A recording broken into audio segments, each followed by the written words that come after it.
Muy buenas, chicos, ¿qué tal? Eso ya es un clásico. ¿Qué tal? Tío. ¿Qué tal? ¿Todo bien? Escriban en los comentarios. Venga, va. ¿Cómo están? Esto luego no lo suba a toma falsa, ¿eh?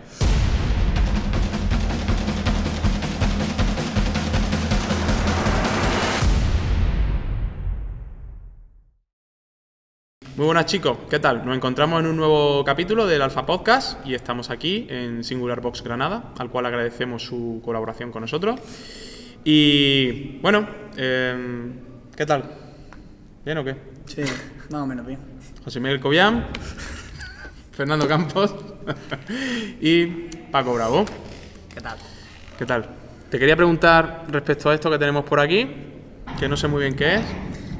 Pues como hemos visto anteriormente, es el resultado a mucho sacrificio, mucho trabajo y la vuelta a la arena. La Vuelta a la Arena, donde Paco pues, se ha proclamado campeón del Andalucía Challenger, una de las competiciones más importantes a nivel nacional, que se celebra ahora de forma bianual. Y bueno, resúmenos un poquito así brevemente tu experiencia en Sevilla. Pues positiva, en primer lugar, experiencia muy positiva, 5 watts, empezando con un clásico de carrera que nunca falla, no demasiado peso y watt entre 12 o entre 10 minutos y 20 minutos aproximadamente, todos y cada uno de ellos. Así que fue un campeonato un poco atípico en ese sentido porque benefició a que todo el mundo pudiera estar compitiendo y, digamos, realizando todos los watts.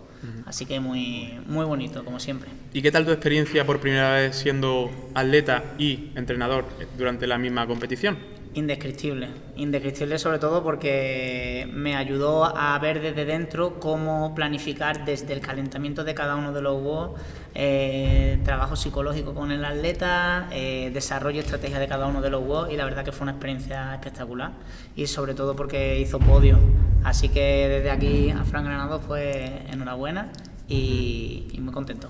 Genial. Y nada, felicitamos también al resto de alfas que estuvieron compitiendo, a Elisa y también a Evelina, ¿vale? Elisa quedó segunda y nada, un saludo a nuestros competidores. Y pasamos ya directamente al meollo de la cuestión, que bueno, muchos de vosotros nos estáis preguntando por qué es importante la planificación. Así que bueno, voy a lanzar esta pregunta al aire, a ver quién la coge. No deja ni que suba. El portero de balonmano, macho. Pues bueno, sí, básicamente es importante planificar para saber en qué punto estoy y a dónde quiero llegar, como hemos visto en podcasts anteriores, ¿no? Y hoy vamos a ver ejemplificado un macrociclo con sus bloques bien definidos, porcentajes, es decir, creo que va a ser un contenido de calidad y que puede ayudar a todos los que lo estén viendo. Perfecto. Vamos a realizar, como bien dice, un trabajo bastante práctico, ¿no? Para que todos vosotros podáis utilizar las herramientas, aunque sean en rasgos iniciales, que nosotros utilizamos como entrenadores con nuestros atletas. ¿De acuerdo? Entonces, lo que vamos a hacer primero, os voy a dejar con este vídeo que vais a ver a continuación, en el cual vamos a ver unas pinceladas sobre el desarrollo de las capacidades. Vamos a definir algunas de las capacidades y vamos a ver cómo podemos realizar desde ese punto la selección de objetivos en base a las capacidades que queremos desarrollar, conociendo cómo se realizan. Dentro vídeo. Dentro vídeo. Muy bien, chicos, pues vamos a realizar ahora una serie de distinción, vamos a ver unos conceptos muy generales que son bastante importantes que entendamos cuando vayamos a realizar el diseño del mesociclo. No tiene sentido que diseñemos un mesociclo si no conocemos cuáles son los objetivos que queremos perseguir, ¿vale? Entonces, una serie de conceptos rápidos y fundamentales. Vamos a dejar las capacidades físicas reducidas a dos, ¿vale? En este caso, por simplificar, la fuerza y la resistencia, ¿de acuerdo? Entonces, tenemos que entender que cuando trabajemos la fuerza, se producen distintos tipos de adaptaciones. Por una parte, tenemos las adaptaciones que vamos a llamar neuromusculares, que son aquellas adaptaciones que se producen en la conexión del sistema nervioso central con las unidades motoras o la fibra muscular. Desde el reclutamiento de unidades motoras, es decir, cuánta cantidad de fibras musculares somos capaces de activar en el patrón motor, la sincronización de esas unidades motoras y de distintos grupos musculares también, y la sincronización de los antagonistas, es decir, que la musculatura se relaje cuando la musculatura agonista, es decir, la que está actuando, se activa, ¿de acuerdo? Luego, por otra parte, tendríamos las adaptaciones anatómicas, que podríamos llamar a estas, pues, por ejemplo, la hipertrofia de la musculatura, el incremento de la sección transversal del músculo, que sigue siendo hipertrofia, adaptaciones a nivel tendinoso, todo ello forma parte del continuo de la fuerza. Si yo quiero perseguir estos objetivos, hay distintos métodos de entrenamiento que vamos a ver para perseguir estos objetivos de forma mucho más específica y más pormenorizada, ¿de acuerdo? Por otra parte tenemos la resistencia, ¿vale? Dentro de la resistencia vamos a llamar a todo aquella, digamos, capacidad o factor limitante que nos impida continuar haciendo esa tarea, ¿de acuerdo? Por una parte tenemos las adaptaciones centrales, que son el consumo máximo de oxígeno, es decir, todo el trabajo en el cual yo voy a suministrar a la musculatura del sistema energético, ¿vale? En este caso, principalmente oxígeno. Por otra parte tenemos las adaptaciones periféricas, que son las que se producen en la musculatura que está trabajando, principalmente brazos y piernas, ¿vale? Pero son las que se producen en la fibra muscular, ¿de acuerdo? Densidad mitocondrial, adaptaciones enzimáticas, etcétera, ¿de acuerdo? Entonces, nosotros vamos a ver en una temporalización estándar el orden de esas capacidades, cómo podríamos proyectarlo. Para eso, primero, vamos a ver una serie de puntos aquí. Lo primero que quiero que tengamos claro es que tenemos que hacer una distinción entre lo que es la resistencia a la fuerza y la fuerza-resistencia. La fuerza-resistencia es una capacidad, ¿de acuerdo? No es ni más ni menos que la resistencia muscular que tenemos para sostener un esfuerzo de manera continua. Mientras que la resistencia a la fuerza, hablamos de intensidades mucho más altas y cuántas repeticiones soy capaz yo de realizar con una intensidad alta, normalmente en torno al 85, 90, 95%, ¿vale? De la 1RM. Ahora vamos a hablar de capacidades de forma un poquito más específica, hablando de la más básica, lo que nosotros normalmente llamamos aeróbico basal. Tenemos la resistencia cardiorrespiratoria, ¿de acuerdo? Que son aquellas adaptaciones que se producen muy a nivel general, a nivel central, ¿de acuerdo? Esto lo podríamos trabajar más o menos en torno al 130, 150 latidos por minuto, lo que supondría entre un 45 y un 75% del consumo máximo de oxígeno. ¿De acuerdo? Lo que normalmente llamamos trabajo monoestructural o trabajo extensivo. Normalmente, como digo, ahí no vamos a notar limitantes a nivel muscular, sino que todos los limitantes que vamos a notar son a nivel de capacidad de inspiración, ¿vale? Por otra parte, pues tenemos el VO2 max, que sería el pico máximo del consumo de oxígeno que se produce por unidad de tiempo. ¿De acuerdo? Esto es una cualidad que es altamente genética, es poco entrenable, pero siempre viene bien meter algún trabajo específico durante una temporada, porque sí que es verdad que la sensación y percepción de fatiga cuando estamos trabajando otro tipo de capacidades disminuye. Esos son los principales beneficios que tenemos, ¿de acuerdo? Potencia aeróbica, ¿vale? Pues es la máxima cantidad de producción de trabajo que yo puedo realizar en un intervalo de tiempo determinado en el trabajo aeróbico, es decir, con la ruta aeróbica principalmente. Ese es el limitante, ¿vale? Y viene siendo aproximadamente, difieren en distintos autores, hasta unos 12 minutos de duración, que tendríamos, por ejemplo, al TD Cooper como máxima expresión de esto, pero para crossfiteros o deportistas funcionales, normalmente la franja se va a encontrar aquí entre unos 3 y unos 6 minutos de duración. Eso es porque nosotros tenemos el umbral de lactato bastante más bajo que un atleta de resistencia convencional, ¿de acuerdo?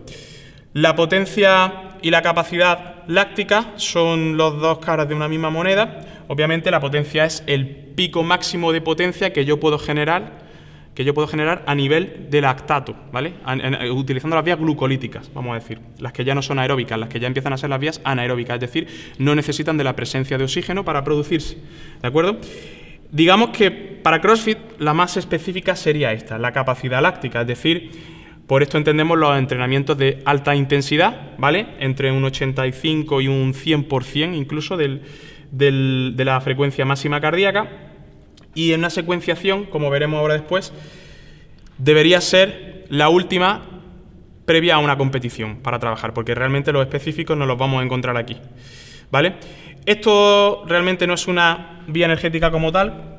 Las reservas de fosfocreatina, ¿vale? Que son las que se encuentran integradas en la propia musculatura, no suelen durar, pues eso, a nivel de duración más de 1 o 2 segundos, se agotan enseguida, pero esto sí que es una vía energética, ¿vale? Que es el reciclado de la fosfocreatina. En este caso, pues por ejemplo, podemos interpretar este tipo de trabajo como entrenamientos de muy alta intensidad y corta duración de manera cíclica, ¿vale? Hablando el lenguaje de CrossFit, pues imaginaros el típico EMOM en el que estoy haciendo repeticiones de un elemento de halterofilia al minuto, pocas repeticiones durante un tiempo determinado.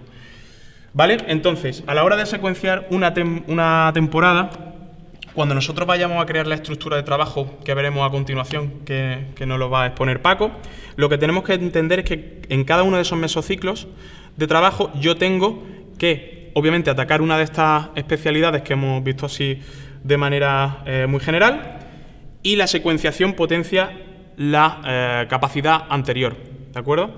Esto quiere decir que lo más importante y lo más interesante para empezar una temporada es, obviamente, trabajar las adaptaciones centrales que se producen con el trabajo de resistencia cardiorrespiratoria. Es el que menos riesgo de lesión tiene, podemos asumir una gran cantidad de trabajo porque es una intensidad, como digo, bastante moderada, ¿vale? Normalmente entre eso, el 45 y el 75% habíamos comentado, ¿vale? No solemos pasar ahí de 150 pulsaciones, pero obviamente esto depende de individuos, ¿vale? Aquí luego es interesante meter un pequeño ciclo también de trabajo de consumo máximo de oxígeno, porque como hemos comentado, nos prepara muy bien a nivel psicológico, es un nuevo estímulo, los ratios de trabajo y de descanso son bastante prolongados, tenemos mucho tiempo de descanso, psicológicamente son menos duros y luego nos produce una buena preparación de cara a la potencia aeróbica máxima, que como hemos visto antes, es el máximo trabajo que puedo realizar utilizando esta vía. También es muy dependiente de CrossFit, o muy específico de CrossFit más bien, vamos a decir, y entonces es bastante interesante, ¿vale?, que a mitad de temporada metamos un bloque de trabajo que luego va a estar muy relacionado con la potencia-capacidad láctica, ¿vale? Estas dos capacidades las vamos a tener bastante solapadas entre sí. ¿Por qué? Porque la capacidad láctica también es altamente dependiendo de la potencia aeróbica. Cuando se acaba la potencia aeróbica, si yo continúo aumentando la intensidad, lo siguiente que vendría es esa capacidad láctica. Y obviamente, si continúo aumentando la intensidad, ya nos vendríamos a la potencia láctica. A mayor intensidad, obviamente, menor es la duración. Por lo tanto, es muy interesante que cuando yo plantee los esquemas de trabajo, sepa cómo producir adaptaciones para esta mejora que luego se supediten para maximizar la última de las capacidades específicas de CrossFit, que es la capacidad láctica, ¿vale? A nivel de fuerza, es bastante interesante que empecemos con adaptaciones, como hemos comentado, anatómicas, porque son muy buenas de cara a la prevención de lesiones, a reforzar estructuras y a mejorar el sistema y el gesto específico deportivo. Luego sí que es bastante interesante realizar un ciclo de fuerza-resistencia, ¿vale?, o hipertrofia también, porque realmente las adaptaciones son muy parecidas en esa fase general, para luego pasar a la fuerza máxima. Sabemos la importancia que tiene de la fuerza en CrossFit, y luego de cara ya a la competición específica, pues esta sería la prioridad, que es la resistencia a la fuerza, como hemos comentado, mientras estamos trabajando también la capacidad láctica, ¿vale?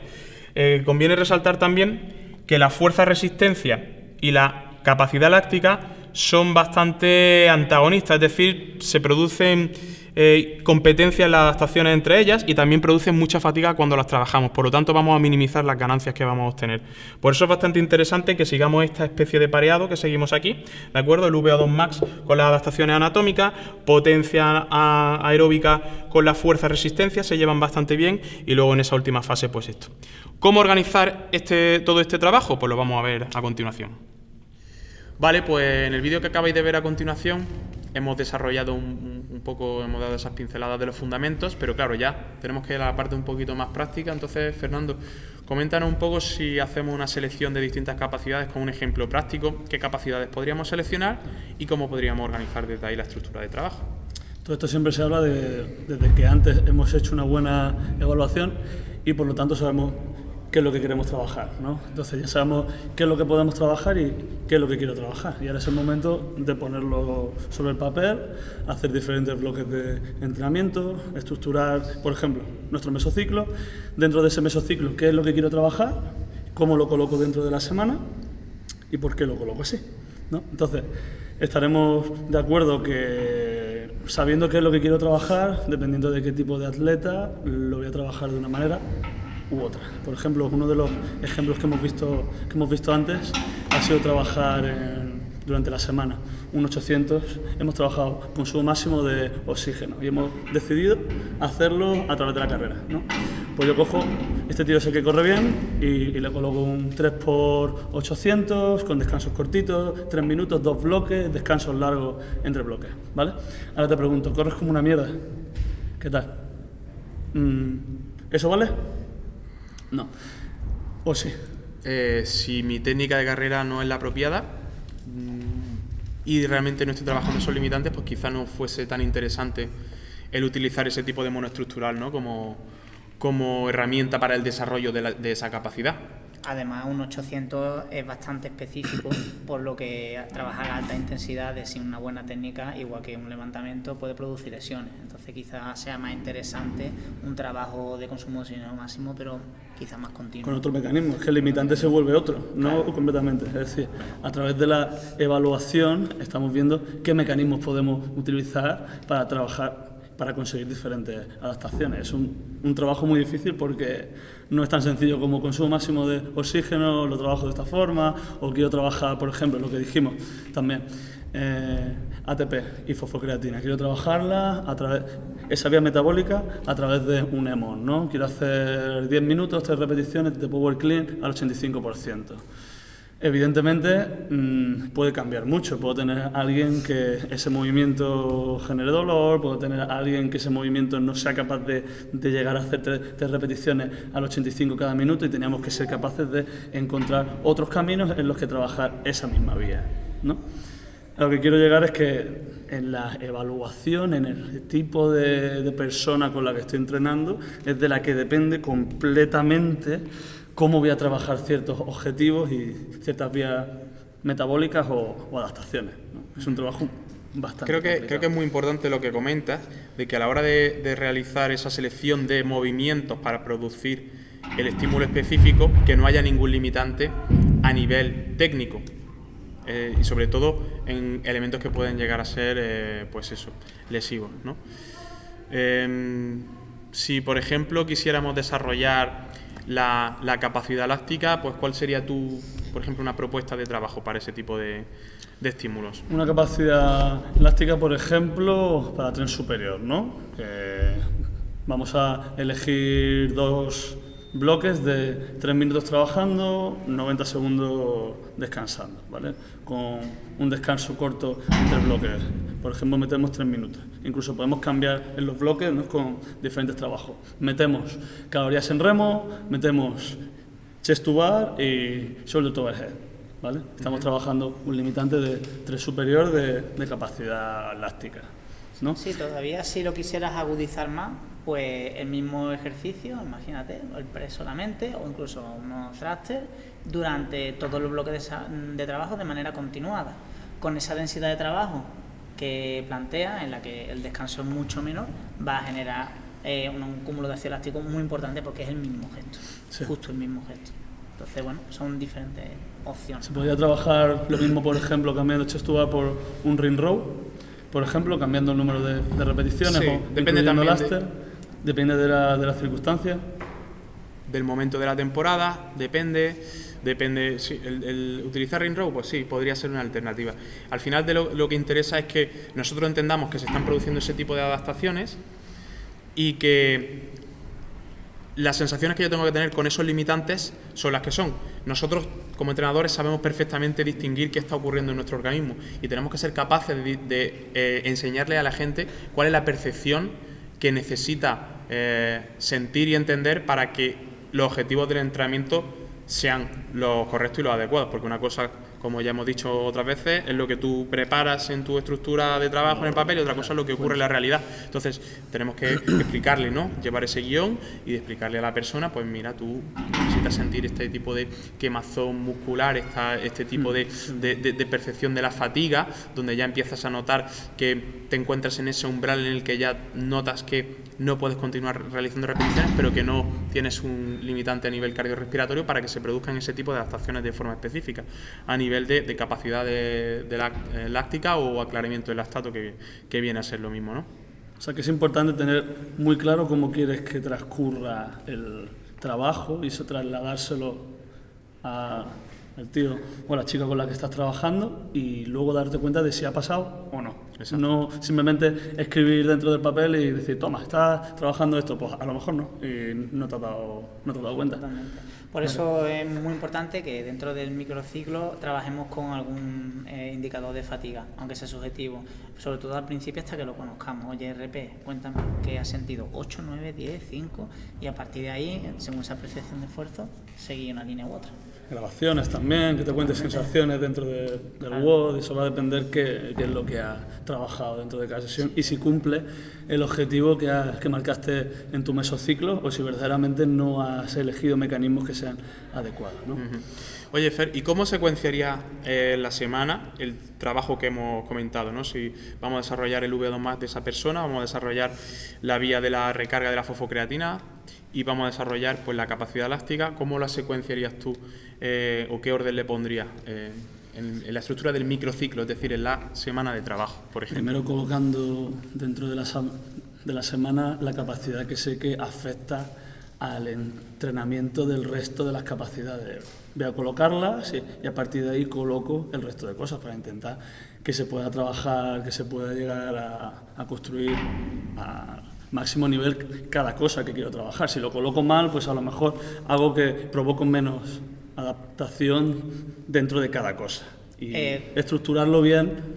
Yo te quería preguntar, ¿y tenemos que seguir la clásica tendencia de fuerza máxima 48-72 horas en CrossFit o consumo de oxígeno máximo todos los días o ha cambiado? ¿Somos más tolerantes a ese estímulo o no? Bueno, pues no lo sé, yo creo que depende, hay mucha teoría y la teoría está súper bien, pero depende también de cada uno y de cada persona y lo tenemos que ir. En esa semana, si trabajaras el consumo de oxígeno máximo, ¿cuántos estímulos le darías tú a la semana? Nosotros le daría, por ejemplo, le podría dar, depende de qué énfasis le quiero dar. Prioridad número 1. Prioridad número 1, una frecuencia 3, por ejemplo. Podría trabajarlo lunes, podría trabajarlo miércoles y lo podría trabajar viernes, por ejemplo, separados bien cada estímulo. O ¿vale? Incluso lunes más monoestructural, y cambiar el tipo de mecanismo con el que estoy trabajando. El viernes o el sábado utilizarlo de manera más motivante quizás dentro de un día en el que vienen a hacer watts. Incluírselo ahí, ¿no? Sería una buena estrategia, ¿no? Por ejemplo. Vamos. Yo hablo aquí por todos, ¿no? por demás. No, sí. Pero no sé, hablando es buena idea. Es que nos dice la teoría clásica. La teoría clásica lo que nos dice es que más allá de 2 estímulos a la semana, pues ya es más complicado por el tipo de estímulo que hay. Claro, la teoría clásica del entrenamiento del consumo máximo de oxígeno, que como hemos visto, una cualidad que tampoco es que sea altamente entrenable, nos dice que más allá de 2 veces a la semana no lo hagamos dentro del contexto de trabajo de resistencia, porque al final todo esto va para los deportes de resistencia. A la hora de, si vamos a tener 3 prioridades, pues eso, entre 2 y 3 veces a la semana ya, dependiendo obviamente de la persona, del objetivo, del volumen y la capacidad que tienes de asimilar trabajo, etcétera. Y pasando un poco ese plano del desarrollo de las capacidades, si tenemos un atleta, te pregunto a ti, Kobe, por ejemplo, un atleta en el cual vamos a desarrollar habilidades, en este caso, pues por ejemplo, tenemos que un atleta de un nivel medio alto, pero no es muy técnico ni tiene un buen desarrollo motriz en gestos de gimnásticos dinámicos. Por ejemplo, el bar muscle up de forma específica. Gimnástico, me has pillado. Gimnástico. Te he pillado así a contrapié, ¿no? No tengo mucha idea de qué es. Vale.